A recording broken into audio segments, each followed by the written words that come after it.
Shelby has been doing some internship, is that what you call it, intern? At the pregnancy center. So that's always good when you see one that makes a full cycle. So I'm going to turn it over to her, and I am so glad y'all are here, and we love y'all. Yay.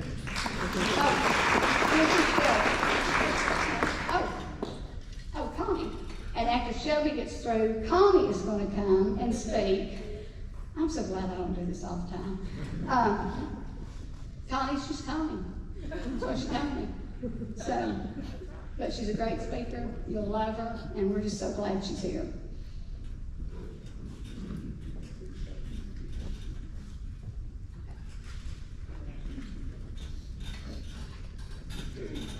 All right, good evening, everyone.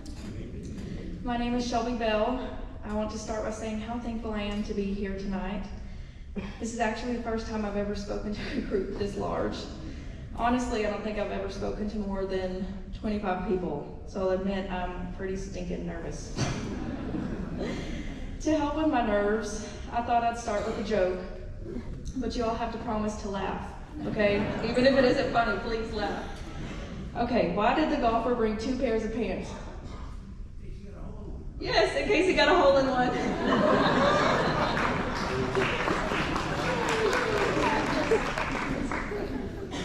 All right, that helped. I guess I'll get started.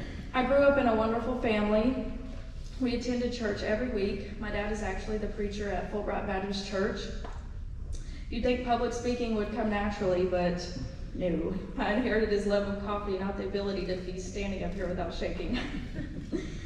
Even though I was in church every week, I never really dove deep into God's Word. I believed but wasn't truly walking with Him. Fast forward to 2022, I had just turned 17 and found out I was pregnant. I was with a friend and I took several tests. Every single one came back with dark, very visible lines, but I had convinced myself that the box must have been defective. Deep down though, I knew what it meant and I was terrified. I ended up calling my boss at the time. I was working at Paris Coffee. She recommended that I reach out to the pregnancy center. So within 24 hours, I had made an appointment, and I made sure my friend came with me and drove because I was not about to have my car seen up there. When I arrived, I was extremely nervous. The center did an intake, which is questions about your physical, mental, and spiritual, if you allow it, well-being. Then I took their pregnancy test. Sure enough, it was positive. They talked with me about all of my options, and abortion was mentioned. To be completely honest, at that moment I considered it, but they brought someone in who had experienced an abortion herself and let her share her story to me.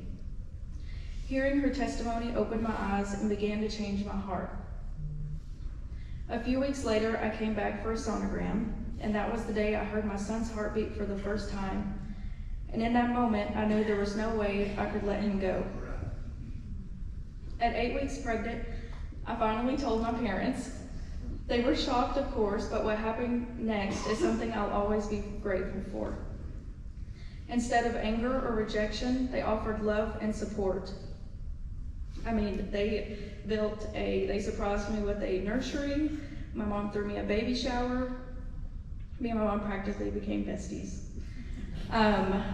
So throughout my pregnancy, I kept visiting the pregnancy center, especially for their boutique, which is where they provide diapers, clothes, and just about everything a mom needs at absolutely no cost. Having not only my parents' support, but an amazing group of ladies there meant the world to me. On January 17th, 2023, I gave birth to the most beautiful baby boy. My entire life changed that day. Some people may think or say, if you really had a relationship with God, you wouldn't have had him out of wedlock. But here's the truth. If I didn't have my son, I don't think I would have ever truly known God the way I do now. God used my son to bring me closer to him. Since then, I've been attending Mommy and Me at Paris Pregnancy Care Center, which I have met some amazing moms that I can now go through motherhood with. I've been interning at the center. Whenever I can, I volunteer. I'm currently enrolled in the BSW, which is the Bachelor of Social Work program at East Texas A&M University to hopefully help people who were like me. Standing here today, I want to say thank you. Thank you to this center for being a safe place for scared, uncertain young women like I was. Thank you for providing truth, love, and hope, because God put the desire in Vicki and Roger Powell's heart to create this place. My son is alive. I have community, and I know the love of God in a deeper way than ever before. I'll end with this. When I walked into the pregnancy center for the first time, I was afraid, ashamed, and unsure of my future. Now when I walk in as a mom, a volunteer, and a child of God who knows his goodness. Thank you.